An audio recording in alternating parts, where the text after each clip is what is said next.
I watched another Pablo Escobar documentary. They don't make men like that anymore. They really don't. We haven't had a cartel kingpin. El Chapo. No, but I'm saying, but not like Escobar. No. Because Escobar owned the country. Yeah. And terrorized the country. And he doesn't get enough... Did he terrorize the country? 100%. He doesn't get enough credit as a terrorist because he's really not just like a drug lord. He's a terrorist. He's a narco terrorist. Narcotraficante. That's a trafficker, right? He's a narcoterrorista. He's a terrorist. He fucking... I mean, because you forget sometimes, you're just like, drug cartel guy, and you see that, he when he tied up the waiter and made him drown in the pool for stealing the spoons and shit, and like, you're like, oh yeah, he's a fucking evil drug lord and planes and tigers and shit, but then you forget that like, he killed 500 cops one year, right? He killed, he sent bombs into buildings that would just blow up. He blew up a plane. He blew up entire city blocks in different cities in Colombia, and like, caused hysteria, like 9/11 causes like hysteria in a city, and like they're like, what's good, you don't know what's happening. That's what terrorism is making people like not know what's left and right and having to and he was just like, I will fucking destroy this whole country. What do you think happened to him as a kid that made him that person?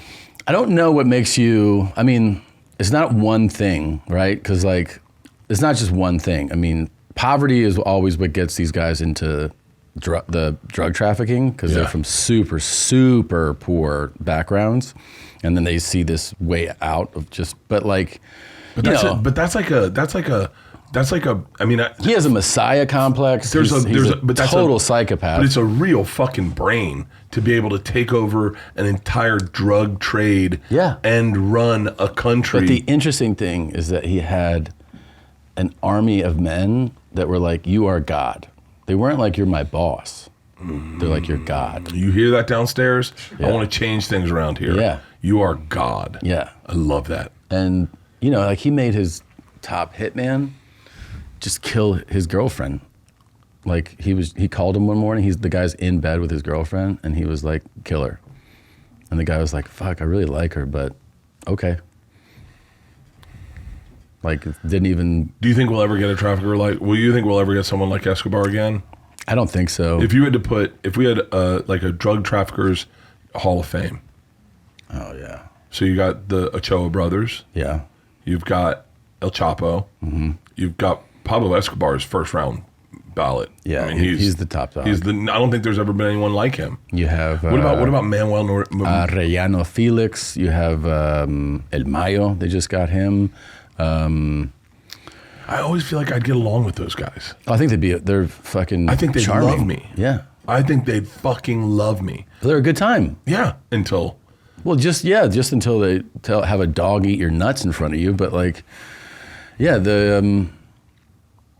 think they're fun. They're fun guys. Do you think Pablo Escobar will wake up with like anxiety?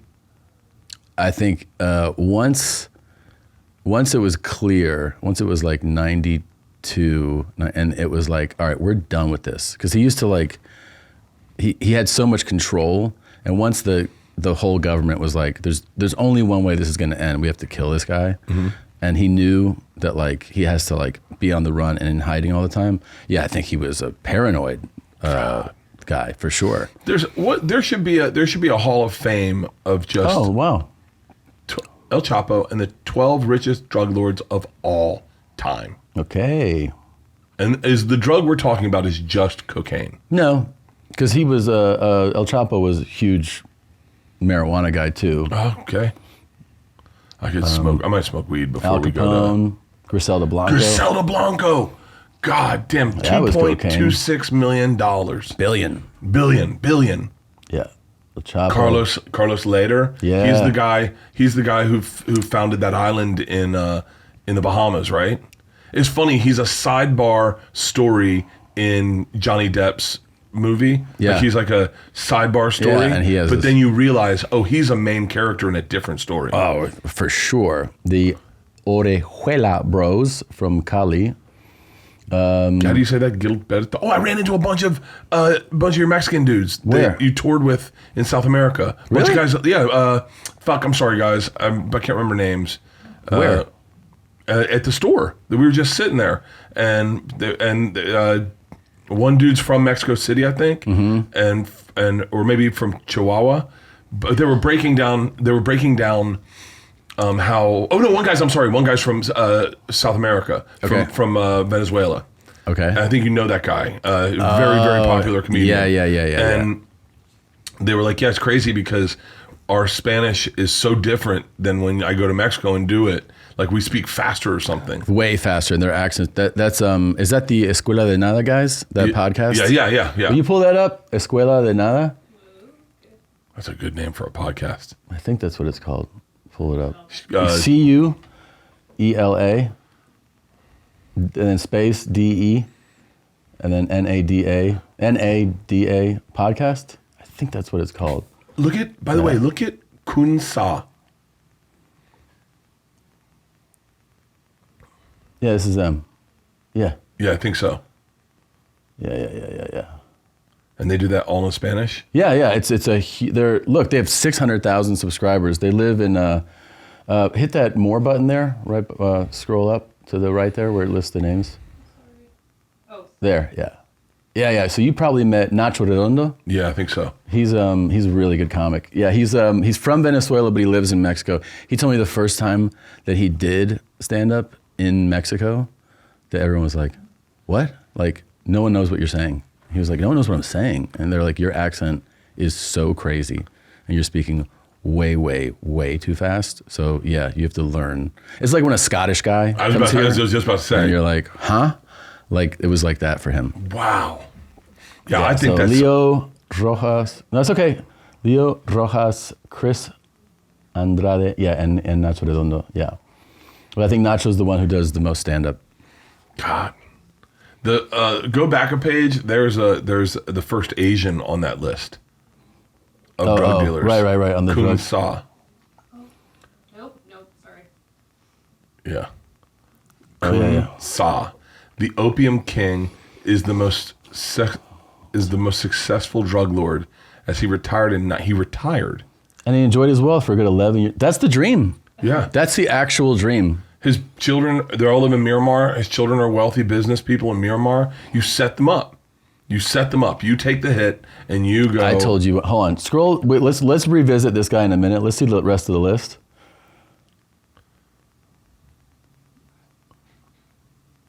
The Ochoa brothers. Yeah.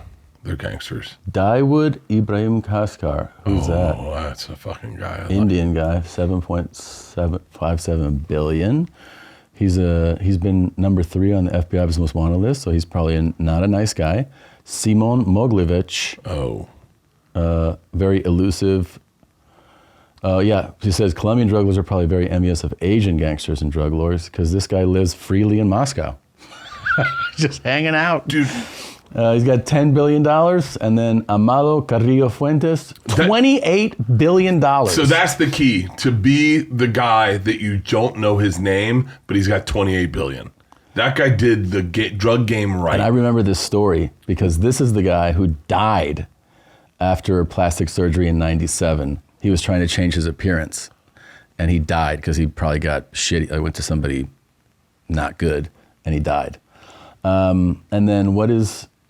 the number one? It's got to be Pablo, right? It's got to be. It's like it's going to be Amorai. What's the word I'm thinking of? Yeah, I know. Yeah, where they tell you what money it was back then. Yeah, 33 billion. Yeah.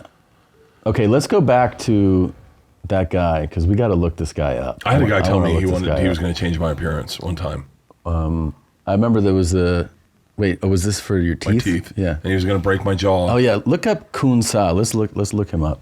And he was like, I remember saying, is it going to change what I look like? And he goes, absolutely. Yeah. And I was like, well, I kind of make a living off looking like this guy. And he's like, you want to look like that? And I was like, what? And he's like, you got a jawline? Like, don't you want? And I was like, no. I was like, I have to look up. Oh. It's just I'd never. No, you'd walk past that guy every time. I'd walk past him every fucking time I'm in Burma. And look, it's just like the Colombian and Mexican stories. Born in a village. He received military equipment and training from both the Kuomintang and Burmese army. Okay. And he's, early life, let's see, born to Chinese father, Shan mother. And then, let's see. So he's part of a military, like... he's a militia leader. Yeah, so... And then he just kind of learns that this opium thing is pretty In valuable. 1983, he basically starts a gang. It's called the Home Guard. And he took control of the entire Northeast Burma army. And then basically at that point, you're like, there's no rules. People start going, hey man, this is what we're going to need you to do over there. And he's like, I think I'm good. And the other thing is that, like, because of the Central and South Americans' proximity to us, they're always like, oh, fuck, the Americans are right here. But when you're in Asia, they're like, it's not a fucking issue over here. Yeah. That's where you want to do it. If you're going to do drugs, definitely Thailand.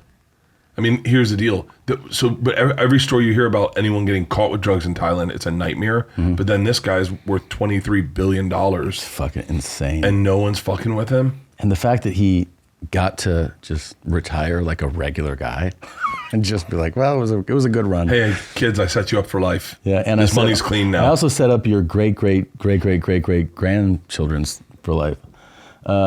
If people ask why I work so hard, it's because that I want to be like this guy, but for comedy for my daughters. Yeah. They're not going to make any money.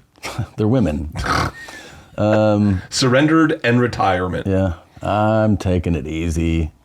So he exported his heroin through a network of underworld contacts and brokers based in Thailand, Yunnan, Macau, Hong Kong, and Singapore.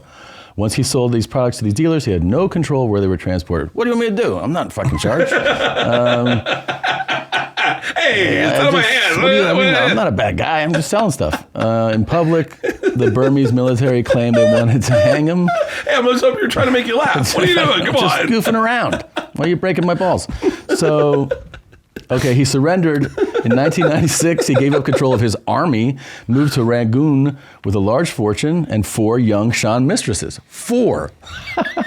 Following his surrender, opium production in the Golden Triangle declined. So, see, he was like, I was an effective leader. During his retirement, he became a prominent local businessman with investments in Yangon, Mandalay, and Tongye. After his retirement, he described himself as a commercial real estate agent with a foot in the construction industry. He ran a large ruby mine. He invested in a new highway system. I mean, this is literally, like, I met a guy one time on a flight, and he was like, what do you do? And I was like 21, and I was like, I work in production, because I was doing like production stuff. And I was like, what do you do? And he was like, I own an electrical company. Like we do, like, I'm an electrician, but I own my own company. I was like, oh, how'd you do that? And he was like, I sold drugs for like 2 years, and I took that money. And so like there's always that thing for people, they go like the stripper who's like, I'm just paying my way through college, right? And then there's the one who just goes, and then I just never left. And there's the one who's actually like, no, I actually used that money to go to college. Yeah. And that guy that I sat next to was like, I sold coke, made a bunch of money, started this business. Yeah. And this guy did it, but with billions of dollars. He was like, now I buy highways. Bert and Tom and Bert. One goes topless while the other wears a shirt. Tom tells stories and Bert's the machine. There's not a chance in hell that they'll keep it clean. Here's what we call 2 bears, 1 cave.